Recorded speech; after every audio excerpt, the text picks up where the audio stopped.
It's another week and another big feature release by Framer. Today we're going to look at localization inside of Framer for the first time. This is a brand new feature and I've had access for a number of days now. And as you can see, I've got this secret document here that says this is confidential and please don't share until today. So in this video, we're going to cover localization in Framer and what that actually means for your website. Let's go. Okay, so here we are inside of Framer, and you'll notice inside my canvas here, I actually have a new navigation item up the top here, and it's called Enter Localization.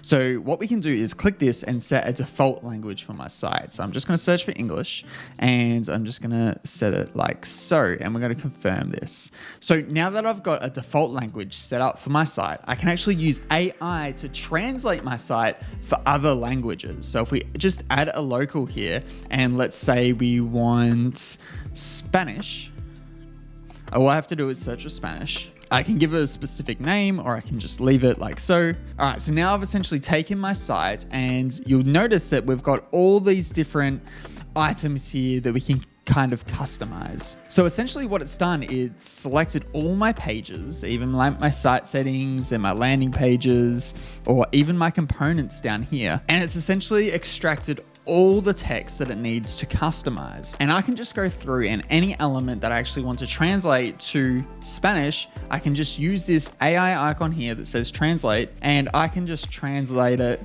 like so. And you'll notice it'll automatically update that. Now, the handy thing about this is that there's still going to be some things that we want to remain in a certain language. For example, maybe your name of a brand is Apple. We might not want to translate that, so we might actually want to leave that blank. So Framer does a really good job at actually extracting all of this so we can actually customize certain things on our website. So essentially all I need to do is go through and just update everything and just making sure that it's all translating correctly. And then on anything I don't want to translate, I can just leave that blank. So for example, we've got someone's name here, so I'm not going to translate this, but everything else, I'm going to make sure that it translates. And we can also do the same for any components on our website too. So we're just going to make it that the text of my navbar here is all going to update accordingly.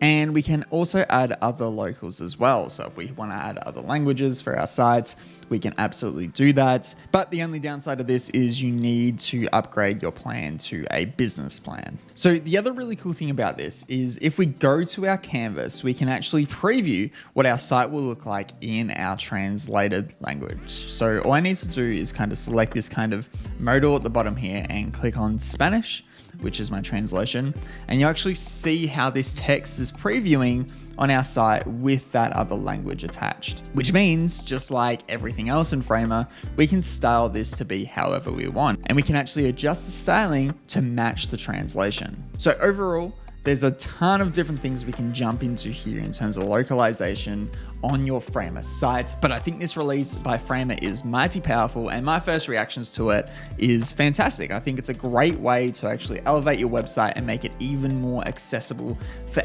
anyone visiting it. Now, the only last thing I want to test is how this actually works on a website. So let's publish this, and great, you'll notice that we have this little backslash in the URL. So if we actually got rid of this, it should go back to our default language.